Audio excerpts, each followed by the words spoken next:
almost an efficient counter rusher. What about on designed runs for your backs? Are you comfortable with what you're getting, particularly like short yardage situations? Well, we missed 2 short yardage. One, we ran a play that if we had to do over again, we wouldn't. It was into a front that we didn't expect. They had an unblocked hat, and that guy made the play. Sometimes short yardage, you make the short yardage, and no one even notices that you had to break a tackle at the line of scrimmage. Well, we didn't. We made a nice play. So no, very disappointed in that, in ourselves for running what we did. But just in general, I think not disappointed with our run game per se. Do you feel like as good as you have in a while with the depth situation at tailback? Oh gosh, much more. I can remember days where we were drawing up quarterback runs with a quarterback who was a good runner, but he wasn't, a great runner. But it was just because of the situation. And so no, we're going in the Big Ten season now. A lot of bruises getting ready to be handed out. Does Jordan Hall figure more into your offensive plans than maybe did a week ago or 2 weeks ago, or do you still go with the 2 and the spare? He figures into all of our plans. The flow of the game usually dictates what we're going to do from that standpoint. The more we like to use Brandon at some semi-receiver kind of things, and so the more you do that, maybe the more Jordan could maybe play some pure tailback. But going into it, all 4 of them have to learn what we're doing in each phase of the game.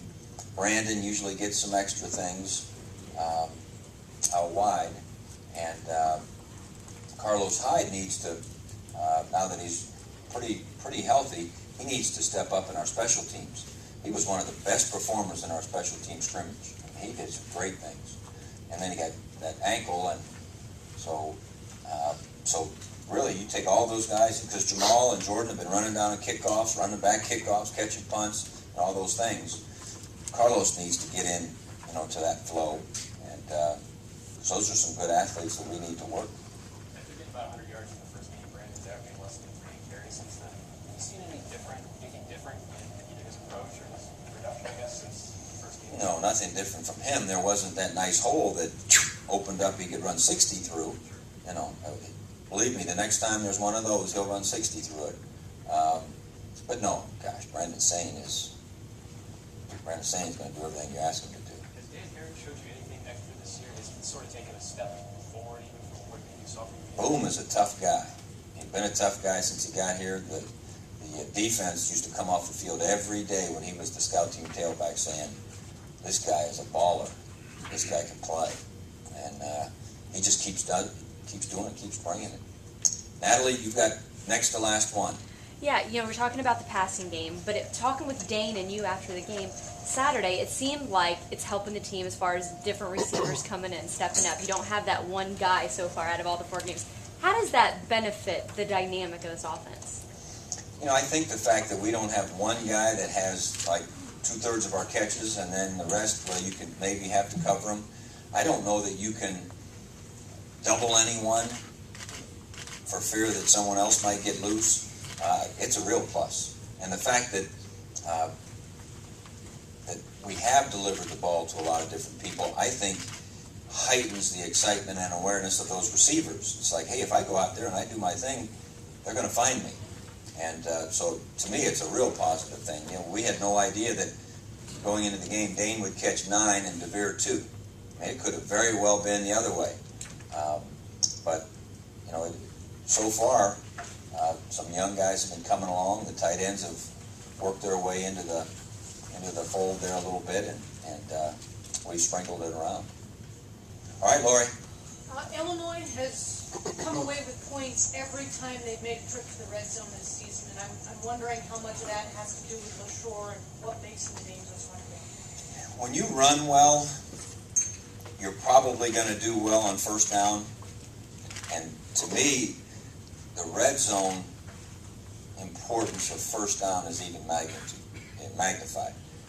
When you don't do well on first down in the red zone, and they don't have to backpedal very far when it becomes a passing type situation. I think it's more difficult. So I think the fact that they're so good at the run and their quarterback can run, so when you add an extra blocker, take away one of the extra hats on defense, that's a plus. And then thirdly, their field goal kicker, is a veteran, and that's part of red zone efficiency, the way that they do the percentages.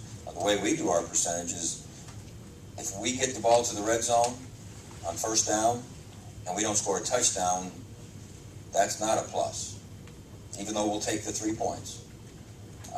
The way we grade ourselves, that's not the way the national stats are, and so forth. And so, from a national stat standpoint, they run it well. They've done a good job getting in the end zone, but they've also done a good job of, making their makeable field goals. And all you have to do is relax once, like we did against. When did we miss one against Miami?